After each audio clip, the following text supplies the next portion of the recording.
think so. Okay. Okay, so first of all, thank you everybody for joining us. As you know, you're with the American Association of Jewish Lawyers and Jurists today, and we are very excited to present today's panel discussion. I am serving as moderator and co-host, which means if you can't hear anything or you have questions, please make liberal use of that chat function. I'm going to get started. Is someone speaking? If not, I will jump on in and a couple of suggestions. I'm going to ask our speakers to give a little presentation first, and then we will take questions. But I'm going to ask you either to email me or use the chat function to ask your question. I will do a little bit of moderating. If there are 4 questions about a certain topic, I may pull them all together. But in any event, let's go. About our speakers. Nathan Miller is a communication strategist sought out by executives all over, navigating complex issues and crises spanning the globe. Before he founded Miller Inc., he was the director of speechwriting for Israel's permanent mission to the UN, serving as a senior communications advisor and the chief speechwriter for Israeli Ambassador Ron Prosser. He also served as the policy director of the Homeland Security Advisory Council and as a Goldman Fellow at the Transatlantic Institute in Belgium. He has been recognized by Israeli newspaper Ma'ariv as one of 10 young Jews who will change the world, and by OC Metro as one of Southern California's 40 most inspiring entrepreneurs under 40. Ariel Glasner is a co-chair of the AJLJ's DC chapter. In addition, he is a white-collar defense and investigations partner at Blank Rome LLP's DC office. He counsels clients and individuals across numerous industries on many high-profile criminal and civil matters, including financial fraud, public corruption and bribery, the Foreign Corrupt Practices Act, the Foreign Agent Registration Act, which he presented to us a few months ago, and allegations of professional misconduct. Milan Chatterjee is a corporate attorney based in Las Vegas and serves with the AEJLJ North Nevada chapter, founding president. As the leader in that chapter, he works closely with the Jewish community to encourage civil engagement, and he leads initiatives to combat anti-Semitism and other forms of discrimination. He is well known for his renowned experience combating the anti-Israel BDS movement as the graduate student body president at the University of California, Los Angeles. First of all, a round of thanks to our speakers and everyone else who has joined us. And without further ado, I'm going to turn it over to Nate with a reminder again to forward your comments and questions in the chat. Thank you. Nate. Thank you so much, Rhonda. And I'm actually going to share my screen here, if that's okay with you. I think you Absolutely. It says I disabled screen sharing. One sec. Maybe while we're working. How about that? Second, there we go. Can folks see my screen? Yep. Yes. Yes. Fantastic. Great to be with you all today. I really appreciate you giving me a few minutes to present. I run a strategic communications firm out here in LA. We work all over the world. And familiar with your group, and really excited to be here. So what I'm going to do over the next 10 minutes is give you a very, very distilled version of what I think are the sort of the highlights of the radically changing communications environment that we all face today. I know that there are many veteran attorneys on this call, so I didn't really want to do crisis communications 101. I wanted to give you kind of a taste of some of the most exciting things, and complex and challenging things that I face on a day-to-day basis as a communications strategist. We work across different business sectors on different, and work very closely with attorneys on a range of issues, whether that's high-profile litigation, sensitive business disputes, personal matters, things like that. As Rhonda shared, I also have a deep connection to the Jewish community and to the state of Israel. And we do some work both on a pro bono basis and also, we're retained by a number of different organizations. So Some of the examples I'm going to give today pertain to that because this is the American Association of Jewish Lawyers and Jurists, and I wanted to give something that was relevant. But just wanted to frame at the outset that most of our work is not necessarily in the Jewish world, and I can speak to our kind of business work there as there are questions. You always love it when I always love it when I see a great metaphor from television that embodies my work. And I don't know how many of you have seen the show Stranger Things. It's an interesting show on Netflix, but it really captures sort of how I see often my work in the communication space today. The premise of the show, it takes place in the 80s, and the United States and the Soviet Union are engaged in this battle where they both figured out how to access a different portal called the Upside Down. And they both the Upside Down is sort of this grotesque world that where it's not the real world, but it sort of resembles the real world. And what happens in the Upside Down gets refracted into the real world to kind of change behavior and change events in our world. I often feel that today, working as a communication strategist, working in media today, that you have to understand how to navigate in the Upside Down. Things they aren't quite as they appear. You can't necessarily trust that when you see something, you can take it at face value, but you have to kind of navigate between this in this very strange world in order to kind of advance your client's interest or get your narrative across in the real world where we all kind of consume and take information, and most folks will take it at face value. There are a number of shifts in the communications landscape today. I've written about this quite a bit, and I'm happy to share some of our writing on this. But four kind of key highlights on things that have changed dramatically since I got into this business about 15 years ago. Journalism is shifting seismically. There are fewer journalists at more papers with less reach. There's a huge consolidation in the major top three papers have more power than they've ever had before: the New York Times, Washington Post, Wall Street Journal. The kind of regional papers, places like the Los Angeles Times or Chicago Tribune, or the smaller regional papers have less reach, fewer journalists. And there is this rise in online only papers, which in other broadcast publications, who have which create a wide spectrum, from outlets that are what we call completely pay to play outlets, where it's basically just a form of advertising, to places that are that are legitimate journalism trying to kind of use an online only model.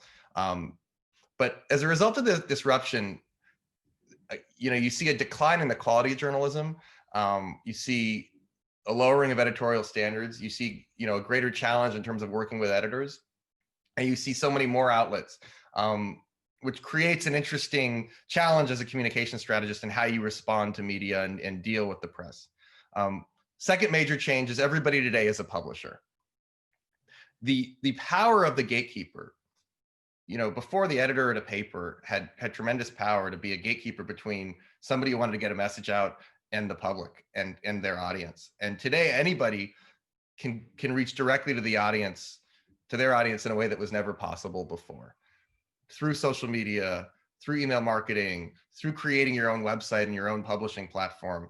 And this empowers folks to both for good and for bad. And it gives you tremendous power to build your own publishing platform. It's often the case that a tweet or a YouTube video will get far more viewership than a major story in the Washington Post or a special on CNN. There's a lot more embedded in that than just putting something up on YouTube. But the idea you can reach directly to an audience in a really profound and powerful way. I've seen point number three is, I've seen the lines between editorial and advertorial blurring like never before. That's something that's often not really understood, and I'll talk specifically. I'll give some examples of how that's the case. But it used to be that there was this real kind of sacred sense of journalism, that there's advertorial on one side of the house, there's editorial on the other side of the house, and they didn't really talk to each other. And there wasn't, there's always been pressures, but today we're seeing this real blurring. And what newspapers call native content is, takes a variety of different forms where it allows an advertiser to come directly and speak to an audience where they won't necessarily know that content is sponsored.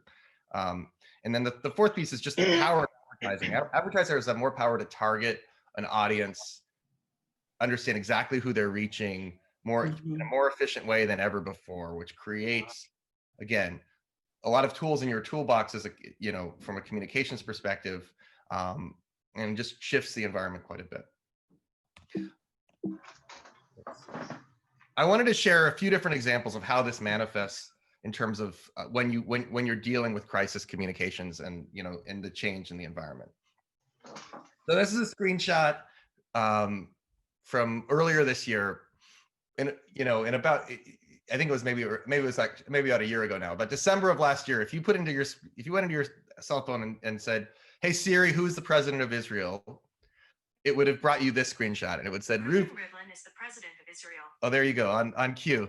But if you, so today it'll say Reuven Rivlin is the president of Israel, but if you did that a year ago, it would say Reuven Rivlin is the president of the Zionist occupation state. How did, and that was a deliberate campaign by folks who want to characterize Israel in a certain way to get directly into the minds of literally billions of people around the world. And how did they do that? Well, Siri pulls its information from Wikipedia, which is an open source platform that anybody can edit. There's rules and there's ways that you actually go about editing Wikipedia entry.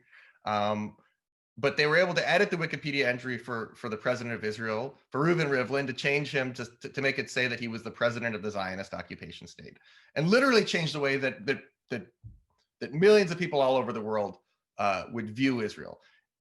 It's a small example, the tip of the iceberg of a war that's going on right now on Wikipedia between pro-Israel and anti-Israel editors, where people are literally trying to change the way that history is viewed and understood. It's and this digital engagement is happening on every issue that's ever imagined, on every business dispute, and it's a whole nother area of communication strategy that people don't necessarily think about when they think about strategic communications, and it's extremely important. Similarly, I talked about the rise of online-only outlets. I get so many clients that come to me for, there'll be a reporter inquiry from somebody that they've never heard of at an outlet that they've never heard of. And many folks will take at face value that outlet, this is just another paper that's interested. When you dig a little bit deeper, you often find some of these journalists are being paid by an opponent of theirs in a business dispute, or they're being, or they've been engaged in one way or another, in a way that doesn't fall into line with the standard journalistic practice, or they're at an outlet that is funded for a specific purpose to advance a specific agenda. So we encounter this quite a bit in the pro-Israel work that we do. There's a whole host, an ecosystem of websites that masquerade as journalistic outlets, when they are in fact specifically designed to do a few things. One is to name and shame pro-Israel supporters. I know a couple of these outlets actually went after Milan during his case when he was the Graduate Student Association president. But I've seen it with so many of my clients, people who are prominent business people who support pro-Israel work, are these outlets will go after them. They'll put their name up on the website. They'll create a lot of SEO, search engine optimization value behind those stories, so that when you Google that person's name, this negative story about them will come up on Electronic Intifada or Mondoweiss or other channels like this. And the goal is it's a form of defamation, really. And this kind of thing is going on across every different communication strategy that we're thinking about. You often see the rise of these sorts of outlets. So I'll talk more about how we respond to that. And then the third thing I'll just share is we've also seen people creating very, very professional outlets, really creating their own news channels. Al Jazeera is the famous one, that the Qatari government created in the early 90s, which really created a huge amount of influence for them across the Arab world. And then they decided to do the same thing in the United States.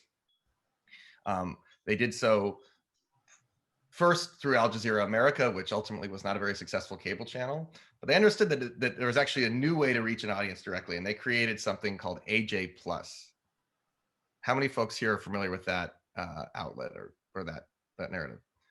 AJ Plus is a news channel that reaches people only through digital distribution, so their website and largely through social media. It was geared to reach a progressive audience.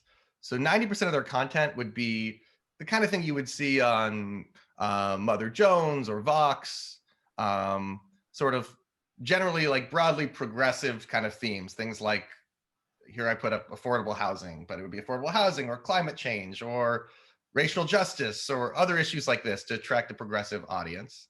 They removed Al Jazeera from the name. They just called it AJ Plus, so people didn't know necessarily that this was an Al Jazeera channel. And then about 10% of the content, they would be slipping in different things related to their political agenda. At the top of that is slamming Israel. So you see here, there's a segment that they did on Israeli settlements.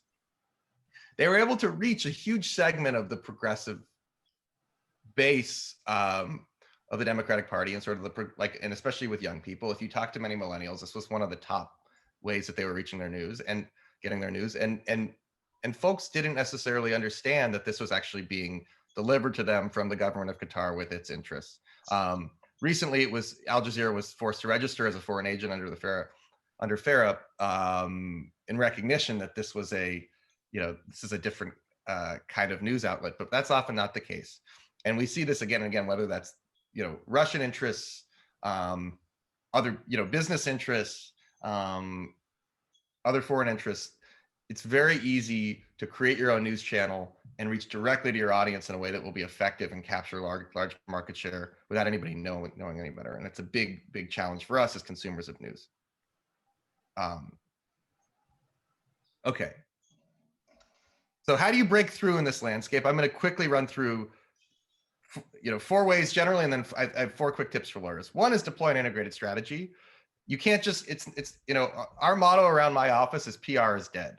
The traditional way that people did PR, legacy PR, it no longer works when you're dealing with this broader ecosystem. So you have to think about how you work across earned, so traditional kind of media relations, owned, what are the channels that you have that can reach directly to an audience, and paid. What is your advertising strategy and how do you integrate that together when you're in a crisis?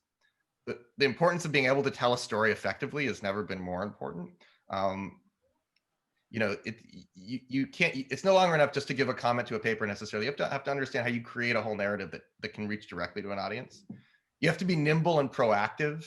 The news cycle's never been faster, with the rise of all the ability for everybody to be a publisher. And so you have to be able to move quickly and to act effectively and understand what's really important, be able to really measure and understand who is your message reaching, how is it reaching them, how are they engaging with what you have to say, not just necessarily by the number of articles that are coming up about the issue that you're dealing with, but more importantly, how much authority does a particular source have, how much reach do they have, and be able to really dig deeper than just necessarily seeing clips on a page, which is often how some clients I've seen engage with this kind of question. 4 quick tips for lawyers. I'm married to a lawyer. Much of my life is spent working with lawyers, so I have many thoughts on this. I've also written on this, and we can share after and I can answer more on questions, and we can share some of what we've written. And we're actually providing training now through the California Bar for continuing legal education for attorneys, and I have an 1.5-hour presentation that gets into much greater detail on this, but I just wanted to give 4 quick tips. One is train your frontline staff. One of the biggest challenges I see dealing with attorneys is that a reporter will call, it will get to the receptionist, and it will go no further than that, or it doesn't get translated in a timely manner, and you're dealing with a crisis. Literally seconds matter. And so getting people to, that happened. Getting your frontline staff to respond quickly, and also train your clients' frontline staff, extremely important. We do this for our clients. I do a training for the executives, and I also do a training for the frontline, anybody who's going to answer the phone. And we create little index cards for them in the event of immediate inquiry, this is what you do. And then we create an email that they can send an immediate inquiry. So it goes directly to the PR firm and they can immediately respond. It's a big thing that people don't think about. It's extremely important. Timing is everything. The ability to get information in quickly, get it to the communications professional on your team, and give them adequate time to respond is extremely important. And it's a different kind of, more than ever before, hours, seconds, minutes really make a difference. Get your digital house in order. It's extremely important. It's important for your folks within your firm to understand how this new digital ecosystem works. What is SEO? Which outlets are legitimate, which ones are not? What legal strategies can you employ to bring down defamatory content? It's another extremely important thing in the digital, given the rise of all these small outlets. Legal strategies often can be very effective in bringing down content that's defamatory. When you're dealing with the Washington Post or New York Times, it's a different sort of engagement from a legal perspective. But when you're dealing with these smaller outlets, there's a lot more to that work, and it's really important that you understand how that works. And also, when it comes to digital, having a strong cybersecurity protocol for your team. I've dealt with law firms who have been in the unfortunate position of being hacked, or having clients that are hacked, and that's an extremely important thing to think about. And then the final piece I'll just say is get the right PR firm on your team. You want folks who are not dealing in the legacy world of PR, but people who are dealing in the present and understanding how the communications environment works. And just a final plea on behalf of PR people everywhere: don't do your PR person's job for them. Lawyers are very talented, and some of them are great writers, some are less great. But the thing that I often find is, the lawyers who are most effective in this work is finding a great partner who does this for a living, and then not micromanaging them, but really weighing in from a legal perspective and and working as a team in order to let them do their work. I now just want to say briefly that, we're going to turn over to Milan, and I'll just say that Milan is really one of the most courageous people I've ever met. We got to know each other when he was a graduate student at UCLA, and our firm took on his case pro bono in response to the horrible smear campaign that was run against him, because he had the courage of his convictions to say that BDS had no place in a graduate student association. And I'm just so delighted that we've continued our relationship over these years, and that he's still so engaged by the Jewish community, with the community, and really, really grateful to him for his leadership and his courage over, which we unfortunately don't see enough of. So I will leave it there, and I'll turn it over to Milan. Well, thank you very much, Nate, for your kind words, and good afternoon, everyone. It's an honor to be here. Before I start my part, I wanted to recognize that we have Judge Richard Scotty, who's a state district court judge in Nevada, on the call. So thank you, Judge Scotty, for joining us today. And he's also a member of AAJLJ Nevada, so we appreciate his support. We also have Hadassah Golden, Leslie. She's a professor at UNLV School of Law. So I'd like to thank Hadassah and Leslie for being on this call. I got a good firsthand experience with crisis response and management as UCLA's graduate student body president, as Nate indicated. So I went to UCLA for law school. And while I was a law student, I was graduate student body president at UCLA. And in this role, I managed $1 million budget. I had 60 student leaders whose accountability I oversaw. Worked closely with the senior administration for implementing academic policies. So it was a really good opportunity, and I really enjoyed getting to work with the campus at large. Now, if you have some exposure to UCLA, you should know that UCLA and the UC system, the University of California system, is a hotbed for the BDS movement. This is where you see the loudest, roughest protests.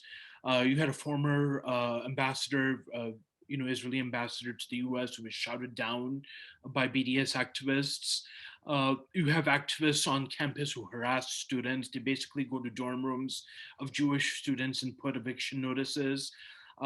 It's just probably one of the worst places where the BDS movement is active. So, I was the student body president, and we were funding a diversity event, which we had no obligation to fund, but we support diversity.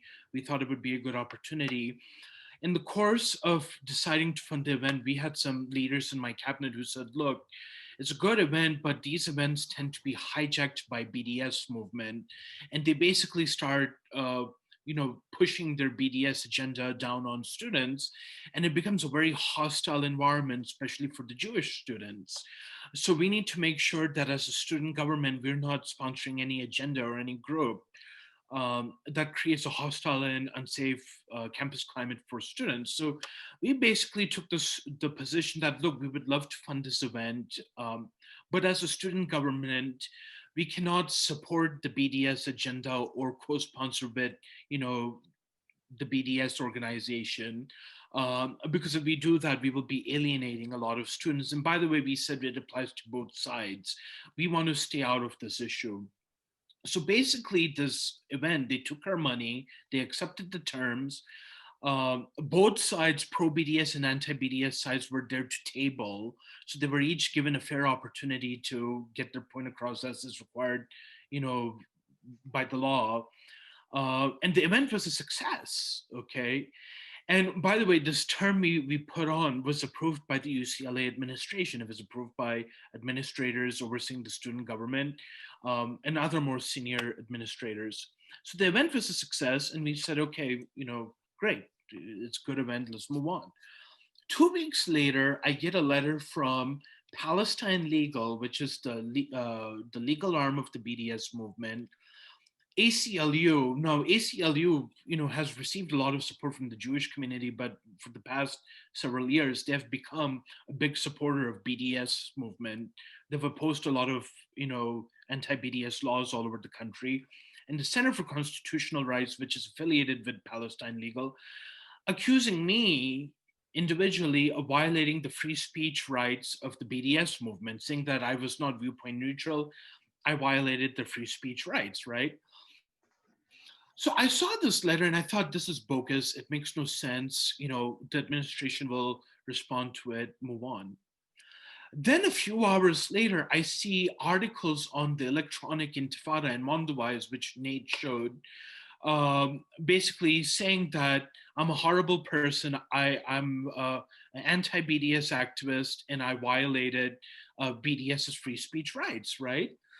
And then I see newspaper articles coming out on the student newspaper, and basically student newspapers at universities, they have pro BDS writers on the staff who write all these, anti-Semitic articles and articles, promoting BDS. So I was surprised that the student newspaper was basically going after me. And then there was a petition being launched on campus trying to remove me as president. There was a smear campaign being done on campus. Some student activists declared holy war against me. It got very bad, right? So basically, I went to the university administration and I said, I don't know what this is about, but there's this smear campaign going on against me on the internet, on social media, Facebook, and on campus.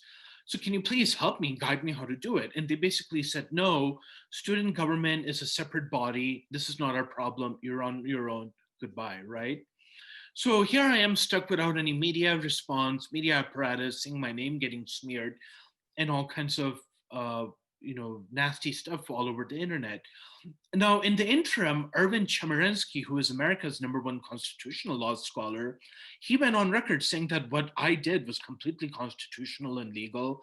We had 6 other legal organizations go out said that what I did was constitutional and legal. And basically what BDS was doing was lying and creating a bogus issue that they were running on.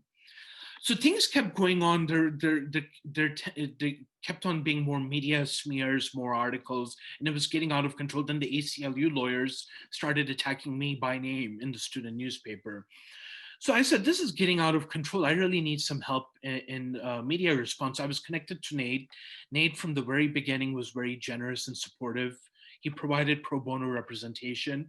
And basically I realized that I needed to respond through the media to these articles in the media. This has become a media war thanks to BDS.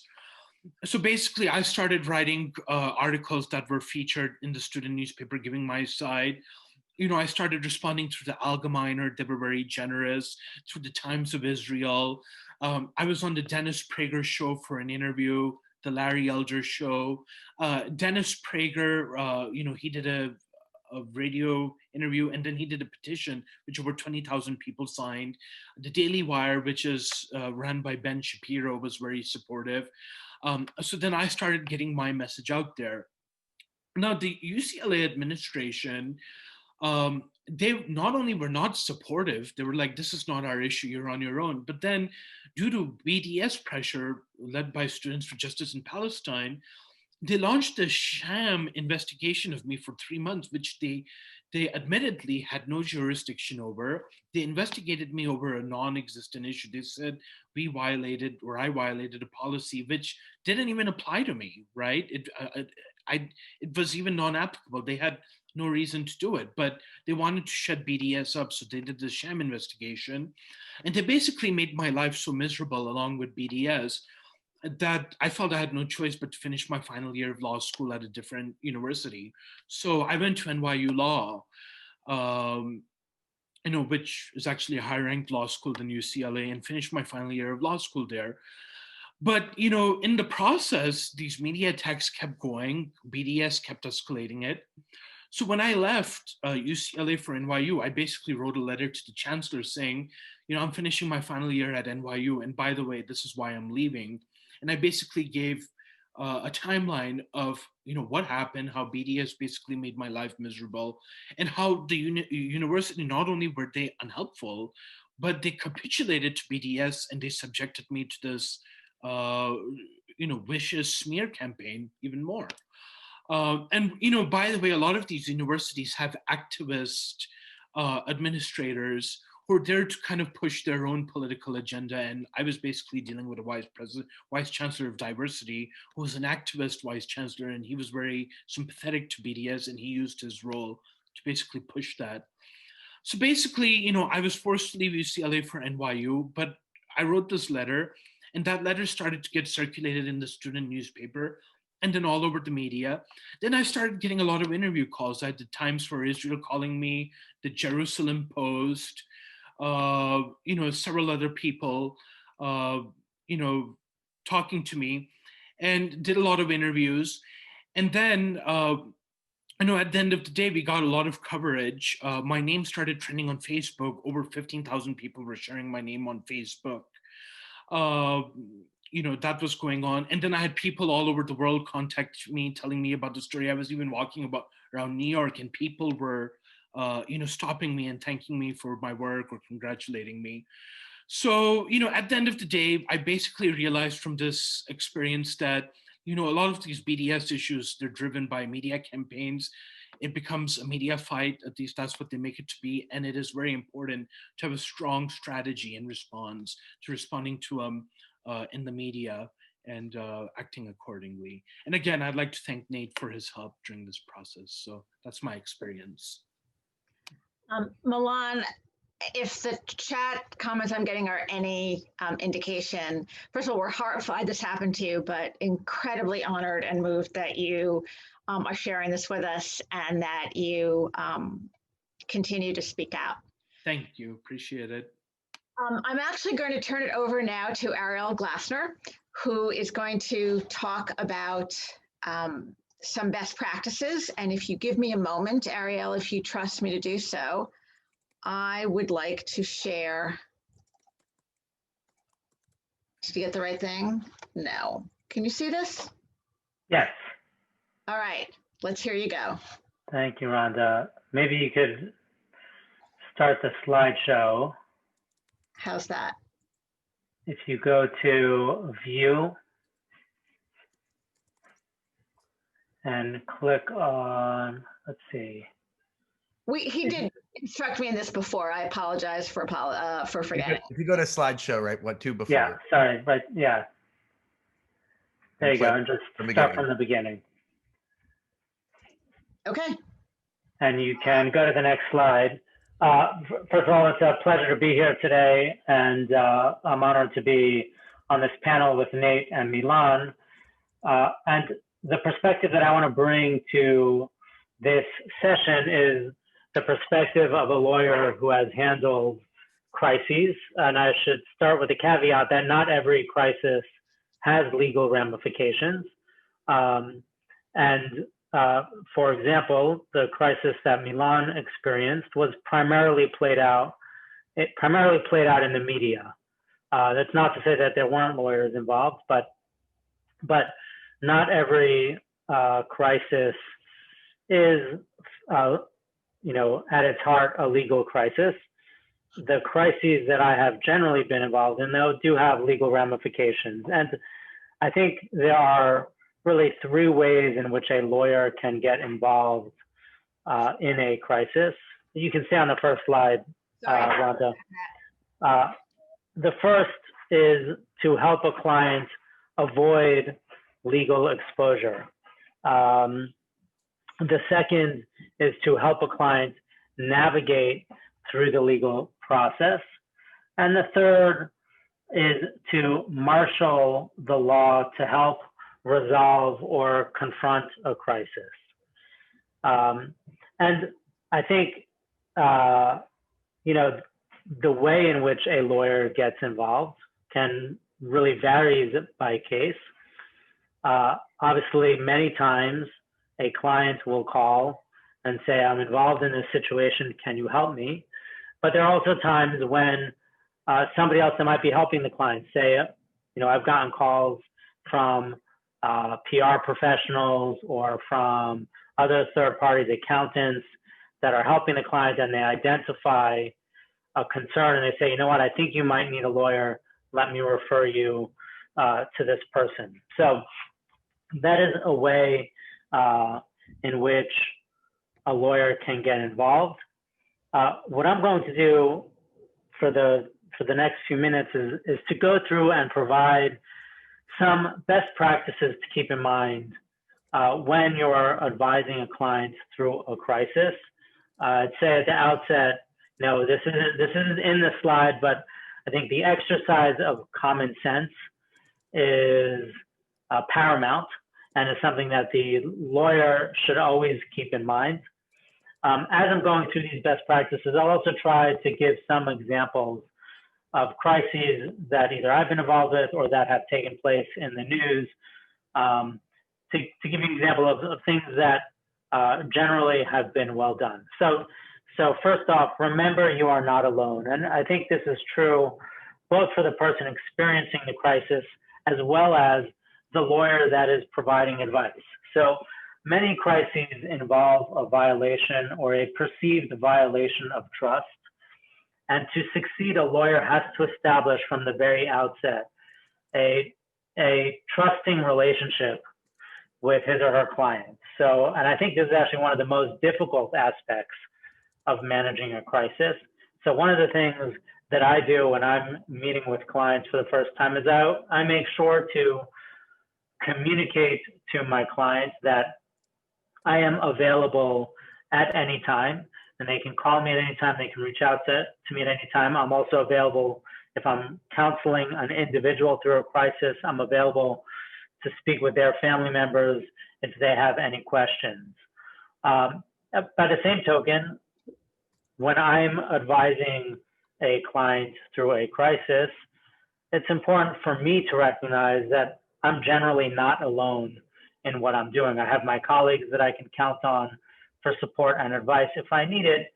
But also, as I will explain in a couple of minutes, we often work with third parties like Nate and other professionals in advising clients through crises. And when we act together as a team is when we are most effective.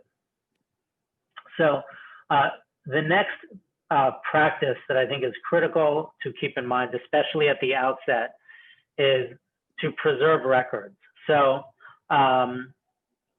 whether you're advising an individual or an organization or a corporate entity, at the very beginning when you first get in, it's important to advise your client and to emphasize that they preserve all of their records. So if I'm advising an organization or individuals, I'll often send them what's called a litigation hold notice, which is basically a sheet of paper that says, do not delete anything that's in your possession that is relevant to this crisis.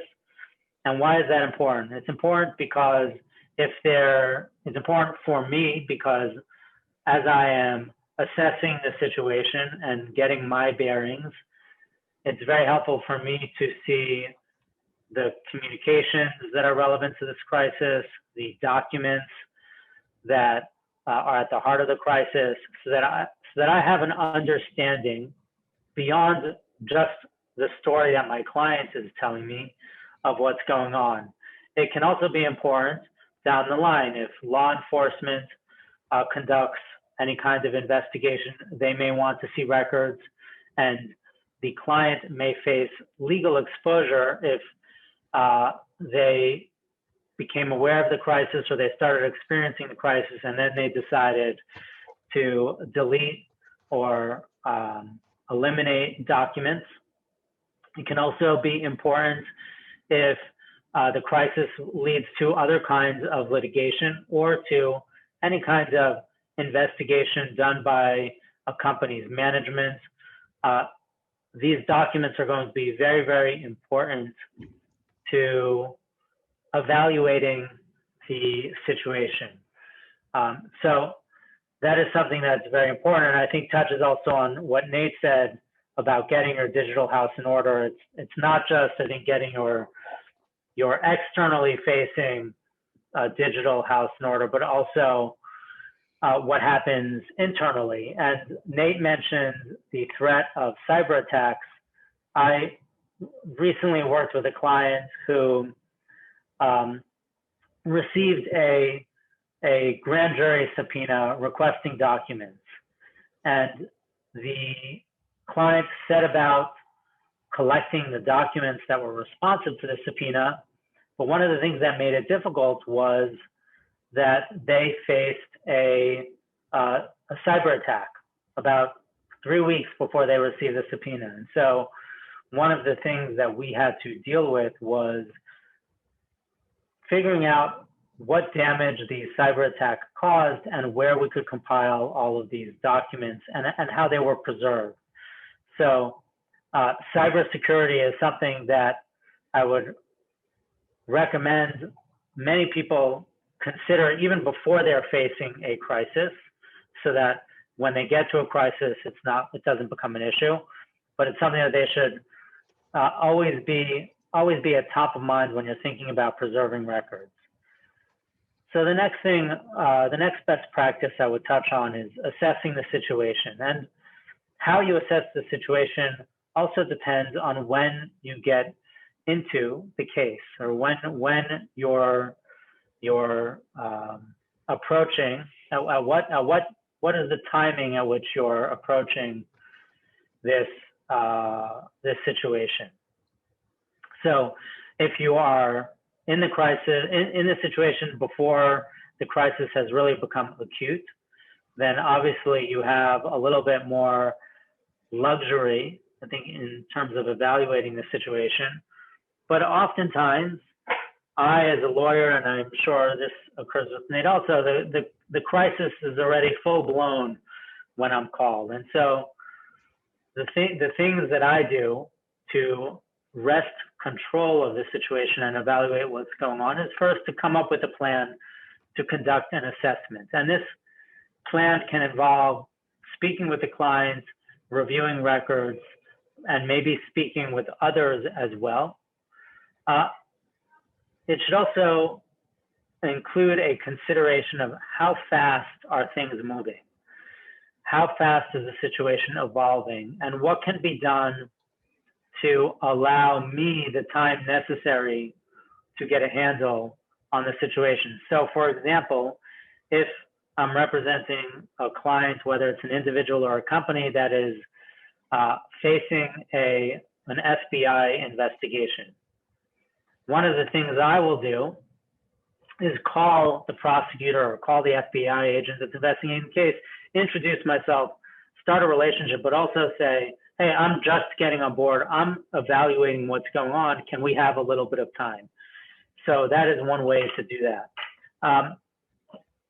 The other thing at this stage is to start giving consideration both to the legal issues at play, which is my main consideration, while keeping an eye towards other ramifications. Because as a lawyer, I can't advise on business or personal issues, but it's still important to have an understanding of them because they may impact the courses of action that we take.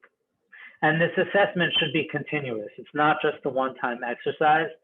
I assess the situation at the outset, but then continue to evaluate the situation as we progress. So the next best practice that I recommend taking is to identify who the stakeholders are and plan for engagement. And I think a great example of what was done well, I think, was an example that was done of a crisis that took place earlier this year that I think many people are familiar with. Just a few months ago, the Jewish Federation of Greater Washington announced that it had suffered a cyber attack that led to $7.5 million of its endowment funds being stolen and diverted to international bank accounts. And the caveat that I did not work on this case, though one of our members did, Baruch Weiss, has represented the Federation in this. The Federation took very specific steps to identify who its stakeholders were and to engage them appropriately. So what did it do? Number one, the CEO of the Federation had a call with the Federation employees because they're one of the stakeholders, and the CEO advised the employees of what had taken place even before it became very public. The Federation also engaged with law enforcement and agreed to cooperate with law enforcement's efforts to identify who committed the cyber attack and to try to figure out where the funds went and hopefully to get them back. And finally, the Federation did a very good job of communicating with the greater community, including its donors. And it sent an email out to its donors advising its donors what happened. So now going on to the next point, consider which third parties that can support your efforts. So as a lawyer, I try to stay in my lane. I focus on advising on the law, but there are times when we need other professionals, when we need PR professionals like Nate, when we need somebody to conduct a forensic investigation like a forensic accountant. So it's important, I think, to keep them in mind and to know when to bring these people in. We can go to the next slide. Now I can? You sure? Yes, Because I've done it like you. 3 times already. Okay, there we go. So these I'll go through quickly and I think are fairly straightforward. Any client, particularly organizations, when they're going through a crisis, I tell them, make sure to look at your insurance coverage, see if the damages that you've suffered or even your legal costs can be covered by your insurance policies. And this is something that clients are well advised to do even in advance of going through a crisis. Take a look at your insurance policies and see what kinds of situations they cover. Make sure that you're communicating with your client throughout. For your clients, whether it's a company or an individual, this is oftentimes the first time that they're going through this situation. And so you always want to be communicating with them and making sure that you're on the same page. Next, consider appropriate media and communications strategy. A big part of what we do is we figure out what the narrative is. But as a lawyer, that's not always my area of expertise, as Nate pointed out. And it is very helpful to have a communications expert involved. That being said, there are many crises where the media strategy we take, that we try to take anyway, is that we are not going to communicate with the media. We're not going to make statements to the media, that's in the best interests of the client. And so that is, a case-by-case decision. It's done in conjunction with the client, but particularly where you are going to be speaking with the media, you want to make sure you're working with a professional. Get involved earlier. I always say the earlier that we can get involved, the better, because once the bell has been rung, it's very hard to unring it.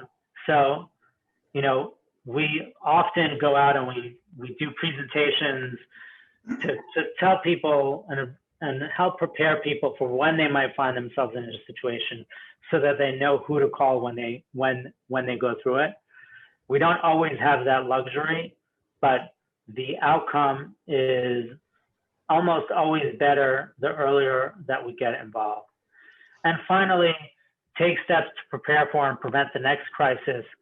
Even when you're going through a crisis, it's helpful to reflect on what is going on for companies and individuals to figure out how you got into the crisis, what may have happened that led to it, what missteps may have taken place, and so that in the future, when you're going through something, you can prevent the next crisis from occurring. So those are all things that I recommend. And I'm sure it's not an exhaustive list by any stretch, but these are things that I keep in mind and that I recommend that other folks keep in mind when they're going through a crisis. Great. Thank you very much to you and our speakers.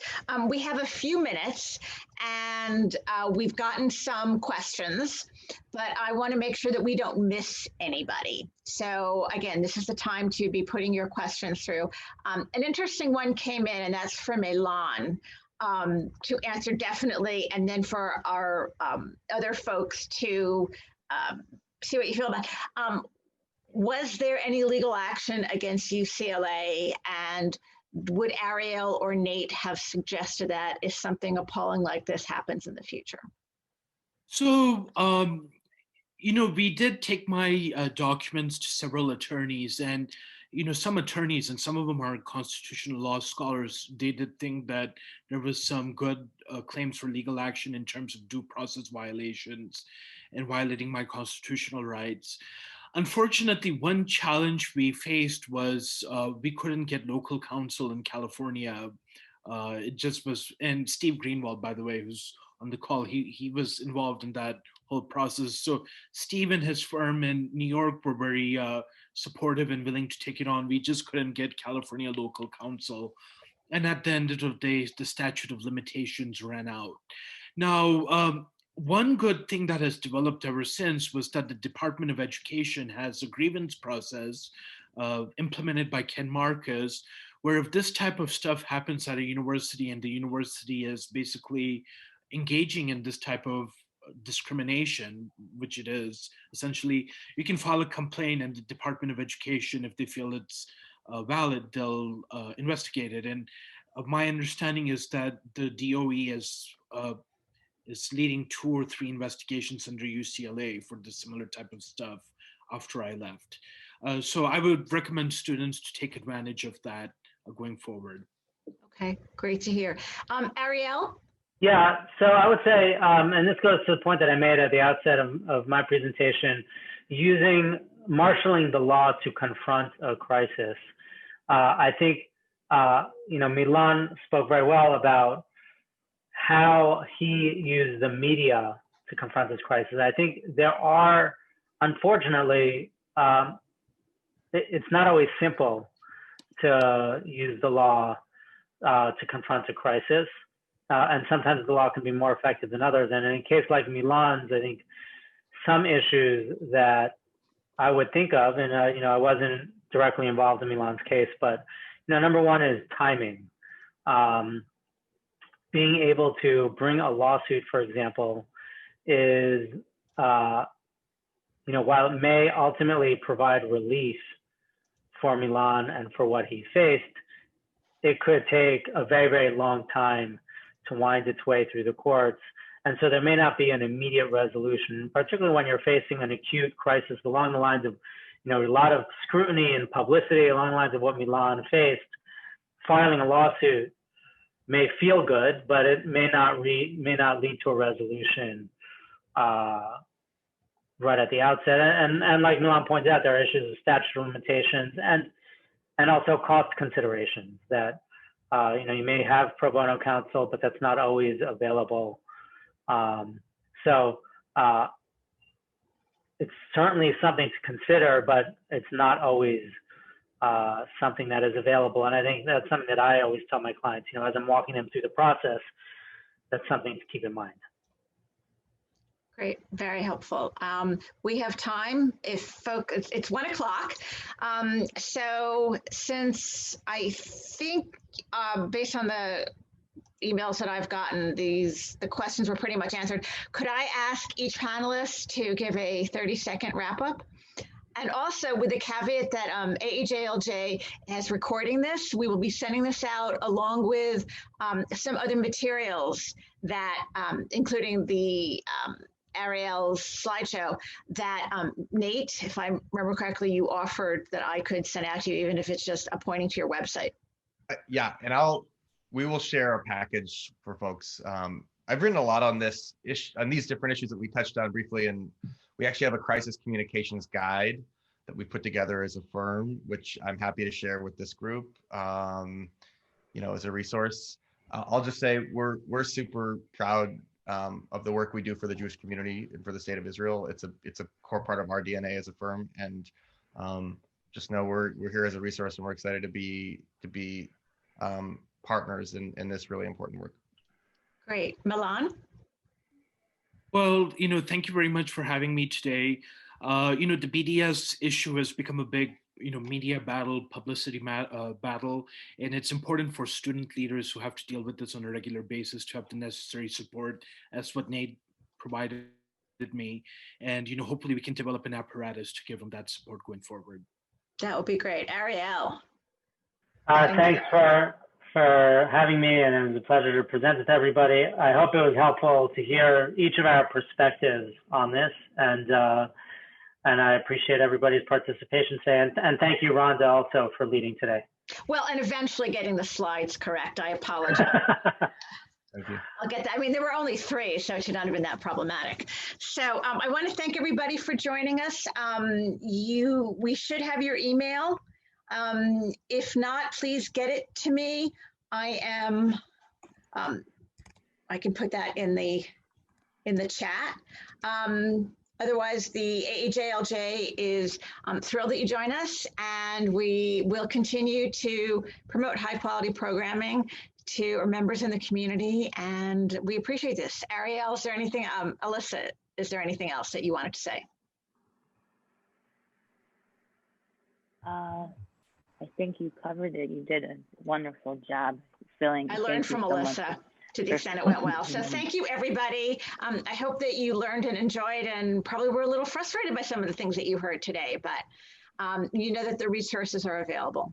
So thank you, Judge, for joining us, all the AEJLJ members and friends, and everybody have a great day. Stay safe. Thank you, Rhonda. Have a good day, everybody. Take care. Bye-bye. That was really interesting. It was about crisis communication.